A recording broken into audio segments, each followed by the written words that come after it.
How did my "I need more life first" talk turn into me getting served papers in a building lobby, with people filming? Why did he stay calm, say almost nothing, and still end up with the keys, the home, and a schedule that started the same day? What did he collect while I was busy telling everyone he was the problem? My name is Araminta Cole, and I liked the way my life looked from the outside. I liked clean photos, weekend plans, and people saying I had it together. I worked in customer success for a software company, and I was good at talking. I could calm angry clients with soft words. I could also twist a moment at home until it sounded like someone else was the problem. Ethan Mercer was my fiancé. That is what I called him in public. The word felt lighter. It made me feel like I still had choices. We had a small condo, one parking spot, and a 6-year-old son named Mason. Ethan liked routines. He liked lists. He liked early mornings. I used to say his calm was safe. Later, I said his calm was control. That night started in our kitchen. The sink was full because I had forgotten again. Ethan asked why I kept coming home late. I said work had been busy. He asked if I was happy. I said happiness was not a straight line. I had planned my speech in my head on the train. I told myself it was honest. I told myself honesty should be rewarded. I told myself I deserved more life before I settled. I did not say the real part. Not yet. I did not say there was a man who laughed at my jokes in a way Ethan did not. I did not say I liked the feeling of someone watching me like I was new. Ethan asked what I meant by more. I said I needed to experience more things, more trips, more fun, more me. He asked if I meant other people. I said he was making it dirty. I said he was hearing what he wanted to hear. I said he was being dramatic. He asked if I had already crossed a line. I said he was accusing me because he was insecure. I said he should be proud I was honest. I said a strong man would not fear growth. Mason sat at the small table with a pencil and a worksheet. He looked up when our voices changed. Ethan told Mason to finish the last line, and his voice stayed steady. That steadiness annoyed me. It made me feel like my feelings were messy and his were clean. I hated that. Ethan asked if I still wanted to marry him. I said marriage was a big word, and I needed time. I said I did not want to wake up at 40 and feel trapped. I said I did not want to blame him later. I said it like I was saving us, not hurting him. He asked what time meant. I said it meant space. He asked what space looked like. I said he was turning it into a contract. I said love should not need rules. I said I needed freedom to choose him again. Even as I said it, I felt proud of how it sounded. He asked why freedom had to include distance from him. I said he was smothering me. I said he always wanted to know where I was. He reminded me he only asked because I came home late and did not answer calls. I said his calls felt like checks. I said I was not a child. Ethan looked past me at the fridge calendar. There were reminders in neat writing. Mason's school day, a dentist slot, a grocery list. There was also a small reminder I did not recognize, something like a place name and a time in the morning. I acted like I did not see it. I did not want to wonder what Ethan did on his own time, because I wanted that right only for me. He asked if I wanted to break up. I said I did not want to break anything. I said I wanted to pause. He asked if I wanted to date. I said he was being old-fashioned again. I said people evolved now. I said commitment should not be a cage. Ethan went quiet. He asked if I could promise I would not see anyone else. I said promises made under pressure were not fair. I said he was forcing me to lie. I said I would not be trapped by a question. He said he needed clarity. I said clarity was control. I said he was proving my point. I watched his face change, not loud, but small, like a door closing inside him. I told myself he was punishing me with silence. I told myself his silence was a tactic. I did not let myself think it might be pain. Mason asked if we were mad. I said adults just talked. Ethan told Mason it was okay, and he asked him to pack his school bag for tomorrow. Mason did it fast. He always moved fast when the air felt heavy. When Mason went to brush his teeth, Ethan asked if I could at least sleep at home tonight. I said I needed air. He asked where I would go. I said my mom's. He asked if I would come back in the morning.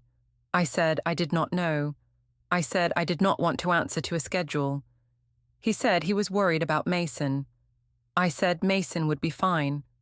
I said kids needed strong mothers, not weak compromises. I said respect follows results. And I had results. Even then, I still think I sounded smart. I packed a weekend bag like it was a brave move. I walked through the bedroom and saw Ethan's side neat and mine messy.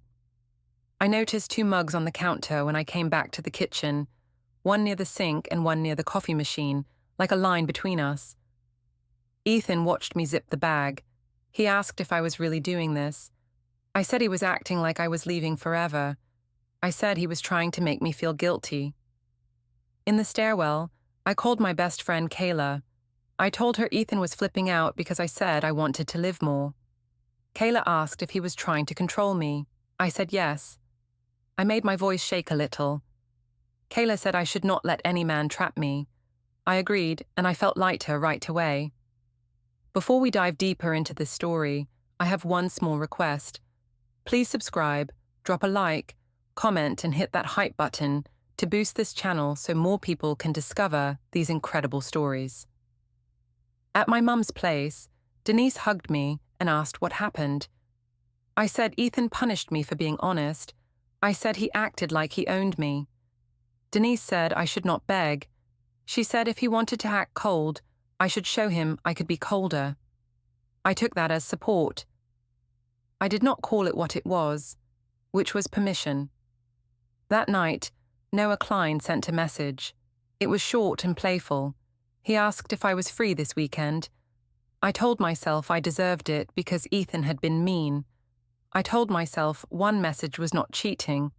I told myself I was not married, only engaged, and words were not a ring. In the morning, I drove back to the condo with coffee and a plan. I planned to act calm. I planned to say we could talk again. I planned to let him apologize for overreacting. I wanted him to be the one to fix it. When I reached the door, my key did not turn. I tried again. The lock felt new, too smooth. I heard a small sound from inside, like a chain settling. The hallway was quiet, but I sensed eyes. A neighbor's door opened a crack. My phone buzzed. There was a short text from Ethan. He said I could pick up my things at a set time later, and he said Mason would be ready for school as normal. He did not insult me. He did not beg. He did not ask where I slept. I stared at the door like it had betrayed me. I told myself he was cruel. I told myself he was proving I was right. I told myself he had no right to shut me out. And still, my hand kept turning the key, like if I tried hard enough, I could force the lock to become the old one again. I stood outside my own door like a stranger. The neighbor, Mrs. Linton, asked if I was okay. I said the lock was stuck. She asked if Ethan was home. I said he was being difficult. She said she could call building security. I said it was not needed. I did not want anyone official there yet. I wanted my story clean first. I walked back to my car and read Ethan's text again.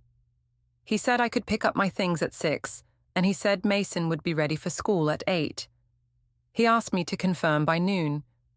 He did not insult me. He did not call me names. That made me angry in a new way because I could not show anyone a cruel message. I only had calm words and a locked door. I called Kayla as I drove. She asked what happened. I said Ethan changed the locks like I was trash. She asked if he did it to scare me. I said yes. She asked if he was punishing me for being honest. I said he was. Kayla told me I should not accept control tactics. I agreed fast, because it felt good to have a label for it. At my mum's salon, Denise was with a client, but she still looked up and made a face like I was in a soap opera. When she finished, she asked what Ethan did. I said he locked me out because I said I needed to grow. Denise said men hated when women became bigger than them. I said Ethan wanted me small. That was not true, but it sounded right in the room. Denise asked if I had told him I wanted other men. I said no. I said he made it about that. Denise said I should go out and let people see I was not broken. I said I did not want drama. Then I opened my phone and checked my social apps like a reflex. Kayla sent me a draft post. She said it was vague and safe. It said something about a man who punished honesty. She asked if she should post it. I said yes because I needed the first wave. I told myself it was not about Ethan's reputation. I told myself it was about my voice. By afternoon, people were replying with hearts and angry faces. One coworker messaged and asked if I was okay. I said I was going through a lot, and I said I did not want to talk about it. That made it sound serious. Another friend asked if I needed a place to stay. I said I was fine, but I appreciated it. I collected sympathy like spare change. Ethan called once. I let it ring. I wanted a record of missed calls, but I also did not want his calm voice in my ear. He texted again and asked if I had seen the message about pickup time. I waited 5 minutes and replied that I would come at 6. I added a line that said he did not need to be extreme. I wanted him to look extreme, even in a short thread. Kayla picked me up for drinks. She said the rooftop bar was busy and perfect. She said people loved a comeback story. I said I was not trying to perform. Then, I spent 20 minutes choosing an outfit that looked effortless but sharp. At the bar, the air smelled like sweet smoke and citrus. A group of Kayla's friends was already there. They asked what happened with Ethan. I said we had a talk and he lost it. They asked what I said. I said I told him I wanted to experience more before settling down. I said he reacted like I confessed to a crime. I said he changed the locks the next day. I made my eyes look wet. It was not hard, because I was still annoyed. Someone asked if Ethan always acted this way. I said he had been controlling for a while. I said he watched my phone. I said he questioned my friends. In my head, I knew it was not that simple. Ethan asked questions when I gave him reasons to ask, but I did not say that part. Kayla told them Ethan was insecure because I was out of his league now. I let her say it. I even smiled. A guy at the table said Ethan sounded like the jealous type. I nodded like I was tired of it. I let strangers build my case for me. My phone buzzed again. Ethan sent a short update about Mason. He said Mason asked where I was. He said he told him I was safe, and he said Mason wanted to hear my voice before bed. I stared at that line. For a second, my stomach tightened. Then I told myself Ethan was using Mason to pull me back. I told myself it was emotional pressure. I texted that I would call Mason later. I did not. A little later, Noah Klein showed up. He acted surprised to see me, but I knew he followed Kayla online. He asked how I was doing. I said I was finally choosing myself. He said that sounded brave. He asked if Ethan was being weird. I said Ethan was showing his true side. Noah said some men could not handle a woman who wanted more. I liked hearing my words echoed back. Noah offered to buy a drink. I said yes. Kayla watched with a pleased face like she had planned it. I told myself it was not cheating because Ethan had locked me out. I told myself he started this. That logic felt clean in the moment. Someone took a photo of our table. Kayla leaned in and asked if she should tag me. I said yes, because I wanted Ethan to see I was not waiting at my mum's house like a scolded child. Kayla posted it with a caption about fresh air. I checked the likes too often. Ethan did not respond to the photo. That bothered me more than if he had gotten angry. I wanted a fight because a fight would prove I mattered. His silence made me feel like a person he already filed away. When Noah walked me to the car, he asked if I wanted to keep talking at a quieter place. I said I could not because Mason. Noah said he respected that. He said he liked that I was a mother who still remembered herself. I liked that too, even if it was just pretty talk. In the driver's seat, my phone lit up with a message preview from Noah. It was playful and suggestive without being explicit. Right under it, Ethan's name sat in my missed calls list, neat and calm, like two worlds stacked on top of each other. I held the phone and told myself I was still the good person in the story. Monday morning, I walked into the open plan office like nothing happened. I wore a blazer so people would read stable. I carried my laptop like it was a shield. I told myself Ethan had no right to lock me out, and I told myself work was the place where I could win the story. At my desk, I opened my inbox and acted busy. My calendar had client calls and small tasks. I kept glancing at my phone, hoping Ethan would send something angry.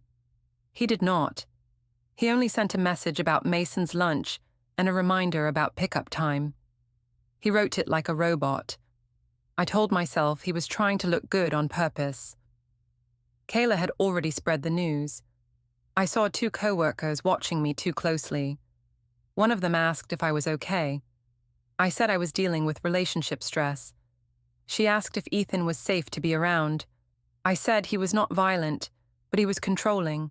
I said control could be its own kind of harm. It sounded serious and clean.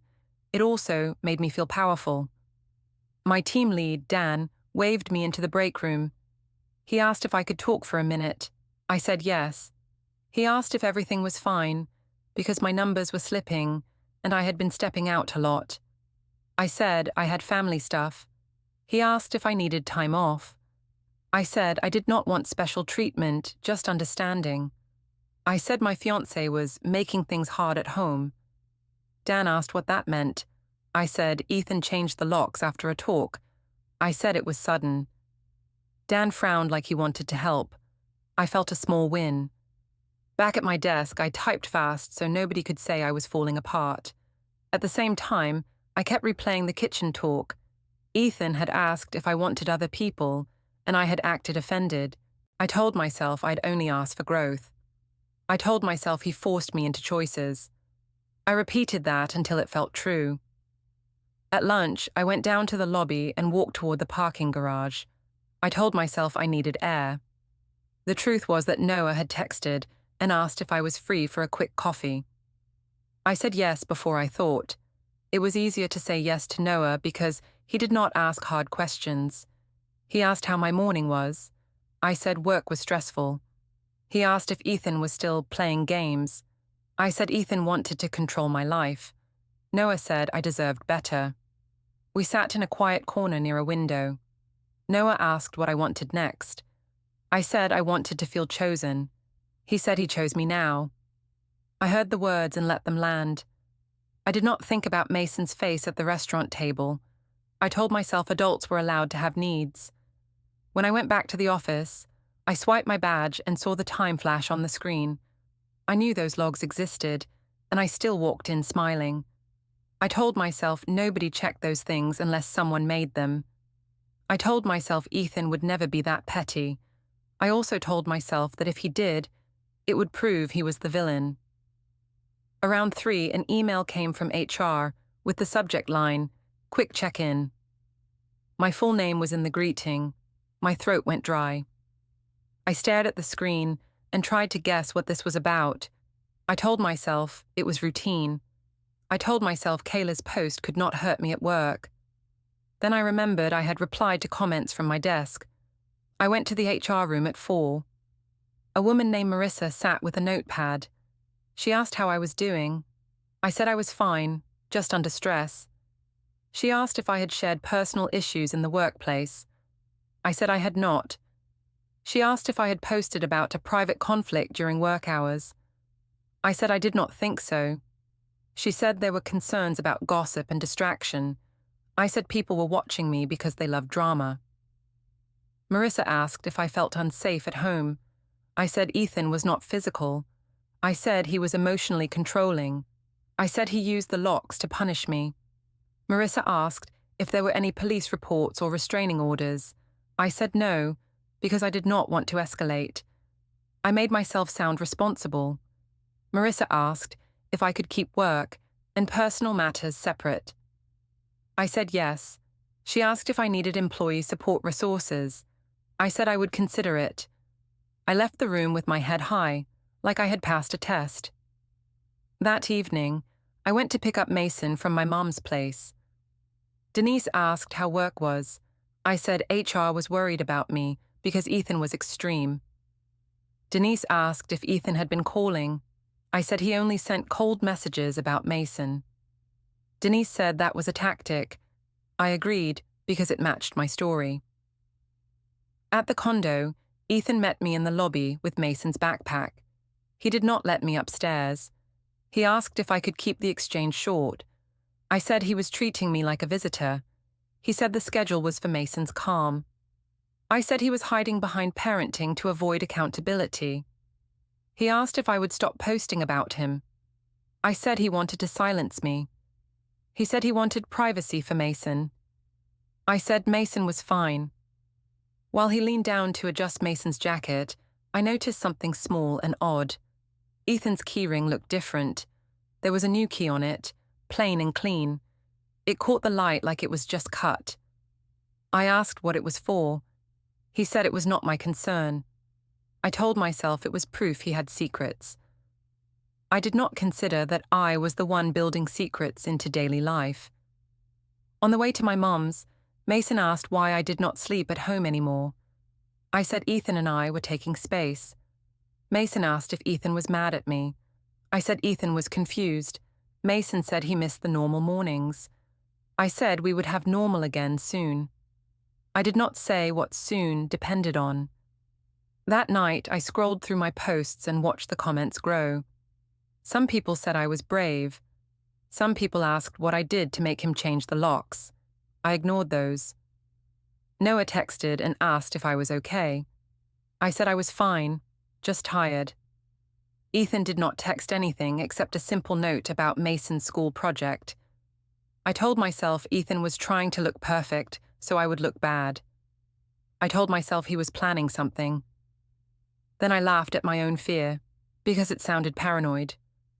Still, when I closed my eyes, I kept seeing that new key, and I kept hearing his calm voice saying everything like it was already decided. The birthday dinner for my mum happened on Thursday, and I treated it like a stage. Denise said she wanted the whole family there, and she said Ethan needed to act like an adult. I agreed, because I thought adult meant he would come, sit down, and take the blame in public. I told myself it was fair, because he had changed the locks. I told myself he owed me embarrassment relief. We met at a family restaurant with a long table and bright lights, the kind of place where the servers smiled too much and the booths were too close. Kayla came early and claimed the seats. Denise wanted Ethan across from her, like a witness chair. I sat beside Kayla so she could feed me lines if I needed them. Ethan arrived with Mason, and he walked in like he had rehearsed calm. Mason ran to me first and asked if I brought his drawing. I said I did, and I kissed his head and told him he did a good job at school. Ethan said hello to everyone without heat. Denise asked if he was going to sit and explain himself. Ethan said he came for the birthday and for Mason, and he said he would keep the night peaceful. That sentence made Denise's face tighten. She asked what peaceful meant. Ethan said it meant no arguing in front of a child. Denise said children saw everything anyway. Ethan said that was why adults should choose their words. I hated that he sounded reasonable. It made my own anger feel childish. Kayla leaned in and asked if I was okay. I said I was fine, and I said I would not let Ethan control the room. Kayla said I should tell my truth. I nodded like I needed courage, even though I was the one pushing the knife. When the server came, Denise ordered wine. I ordered soda because I wanted to look responsible. Ethan ordered water, and he asked for a kids' menu for Mason. The server asked if we were celebrating something big. Denise said it was her birthday, and she said it was also the night we would clear the air. The server laughed like she thought it was a joke. Ethan did not laugh. Denise started early. She asked Ethan why he changed the locks. Ethan said he had set boundaries after a difficult talk. Denise asked what talk. Ethan looked at me and then looked at Mason. He said it was not a dinner topic. Denise said I was her daughter, and she deserved to know. Ethan said it was private, and he said he would not discuss it over food. I jumped in before he could sound too noble. I said I only told him I needed to experience more before settling down. I said I was trying to be honest. I said he reacted by locking me out. I kept my voice steady, like I was explaining a weather report. Kayla nodded too hard. Frank, my dad, asked what experience more meant. I said it meant life, travel, growth. Frank asked if it meant other people. I said he was missing the point. I said men always turned women's feelings into something dirty. Brielle looked at me for a long second, like she was searching for the part I left out. Calvin, Ethan's dad, asked Ethan if the locks were necessary. Ethan said he did it to keep the home stable for Mason. Calvin asked if Ethan was safe and calm. Ethan said yes, and he said he was not looking for conflict.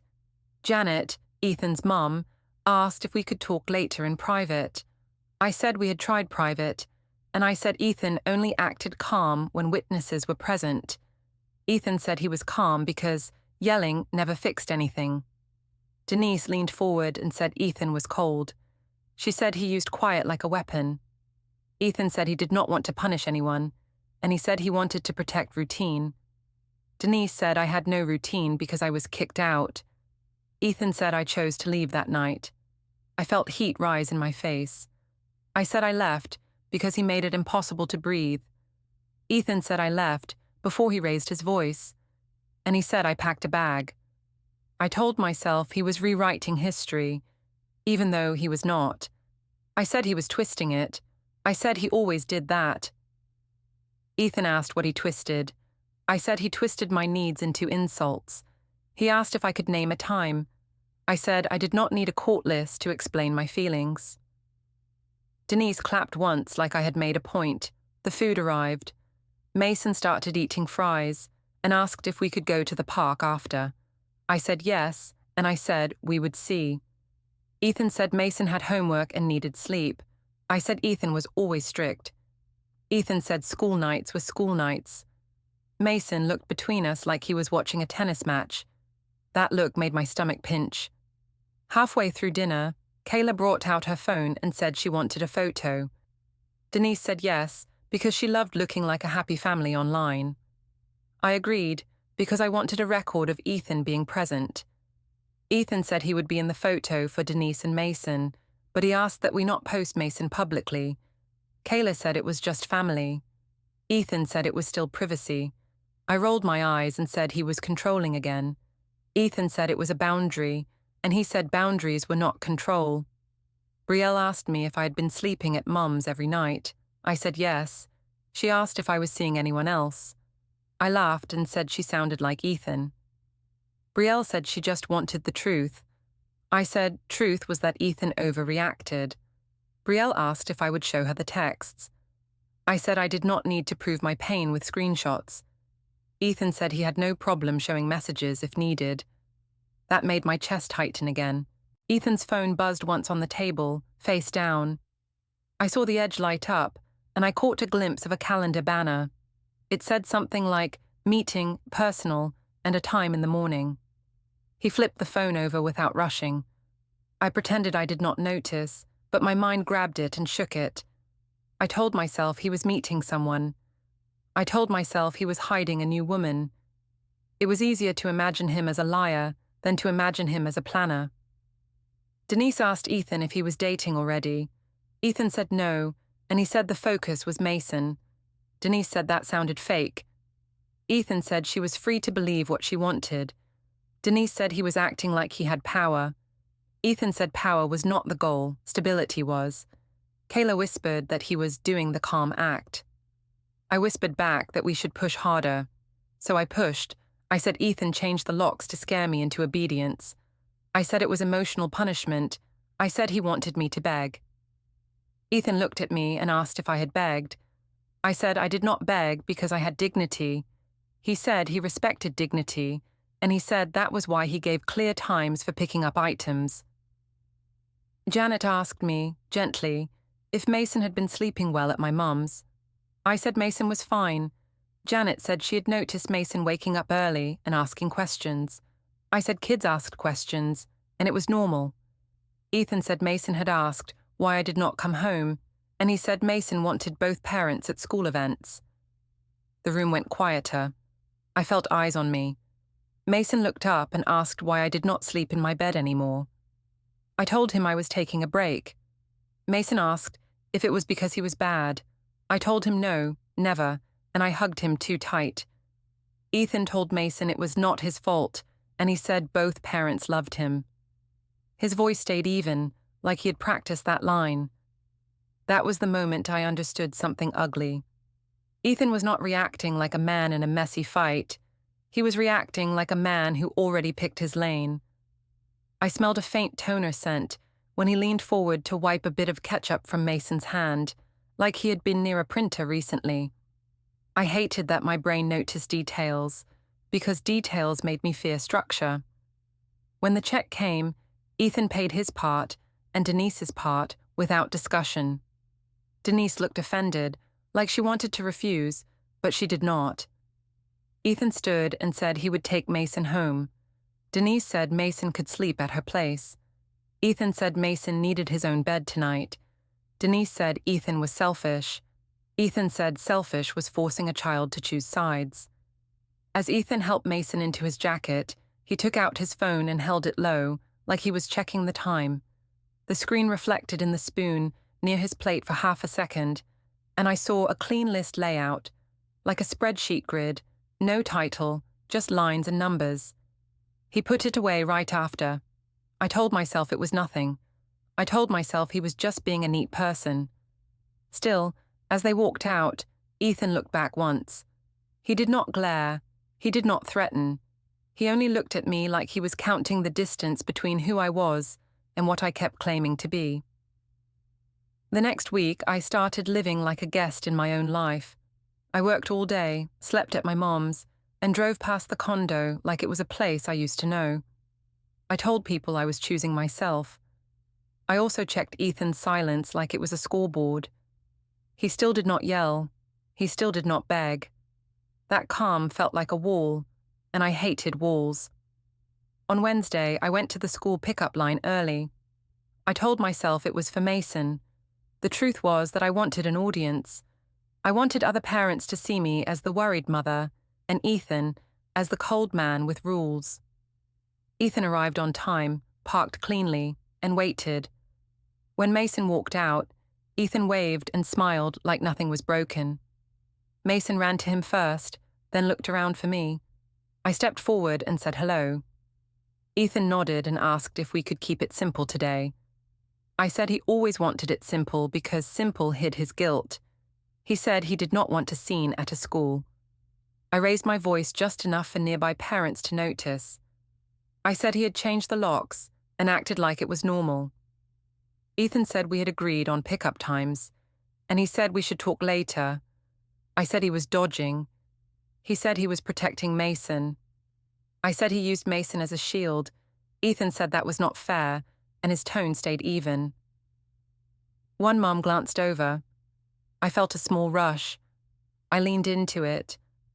I asked if he was proud of humiliating me. Ethan said he had not humiliated me, and he said I had posted private issues online. I said I posted because I had no voice at home. He said I could have spoken privately. I said he locked the door, and that ended privacy. Mason held my hand and Ethan's sleeve at the same time. He asked if we could go home. I said yes, and I squeezed his hand like it proved I was the caring parent. Ethan asked Mason if he wanted to go to his place or my mum's place today, like it was a normal choice. Mason said he wanted his own bed. My chest tightened because he meant Ethan's home now. Ethan opened his phone to check something. For 1 second, I saw an alarm label on his screen. It said, paper drop. It buzzed and stopped. Ethan turned the phone face down. I asked what that was. He said it was a reminder, and he said it was not about me. I told myself it was a threat. I told myself he was planning to trap me. In the parking garage, I followed him too close. I said we needed to talk right now. Ethan said he would not argue near cars and kids. I said he was scared to be seen. He said he was not scared, and he said he was done with chaos. I said chaos was what happened when men tried to control women. He said control was not what he was doing. He said he was setting clear lines. I texted Kayla from the driver's seat while Mason buckled in. I told her Ethan was doing his calm act again. Kayla replied that I should push harder because calm men were often the worst. Denise texted right after and said I should remind Ethan that the family was watching. I felt supported, like an army behind me. Brielle called. She asked why I kept fighting in public places. I said I was not fighting, I was standing up for myself. She asked if I had actually cheated. I laughed and said she was watching too many dramas. She said she was serious. I said Ethan had poisoned her against me. Brielle said Ethan had not spoken to her once. That annoyed me because it meant I could not blame him for everything. That evening, I went to the condo lobby to pick up more items. Ethan agreed to meet for 10 minutes. He came down with a box and Mason's folder from school. He did not invite me up. He did not block my way, but the space between us felt official. I said he could not keep me out forever. Ethan said he was not keeping me from Mason, and he said we had a schedule. I said the schedule was his way to punish me. He said the schedule was so Mason could sleep and eat on time. I said Mason would be fine anywhere. Ethan said Mason had started waking up early and asking questions.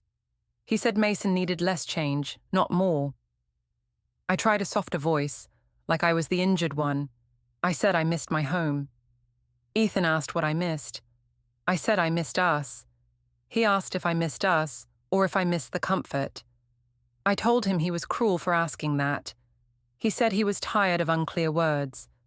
When he opened the door to his unit just enough to place the box inside, I heard a small click, like a locked drawer being shut. The sound was quick and sharp. It made me feel like there were parts of the home I could not reach anymore, even in memory. I stepped closer and tried to look past him. Ethan shifted his body to block the view without touching me. He said I should not go inside. I said he was hiding something. Ethan said he was protecting privacy. I said privacy was what cheaters used. He looked at me for a long moment, then asked if I really wanted to talk about cheating. I said he was accusing again. He said he was asking a simple question. I said he was trying to make me confess to something I did not do. Mason tugged my sleeve and asked if we could go. I said yes, and I told Mason I loved him. Ethan told Mason he loved him too, and his voice stayed steady. Janet texted me while we stood there. She asked me to stop making exchanges tense and to think about Mason's stomach aches. I ignored it because it made me feel guilty. Ethan pulled his laptop from a bag for a second, like he was moving it from one place to another. The screen woke up and I caught a flash of open tabs. I saw words like notary near me, storage options, and delivery tracking. He closed the lid right away. I asked what he was doing. He said he was organizing life. I said he was planning revenge. He said he was planning peace. I told him he could not freeze me out and expect me to accept it.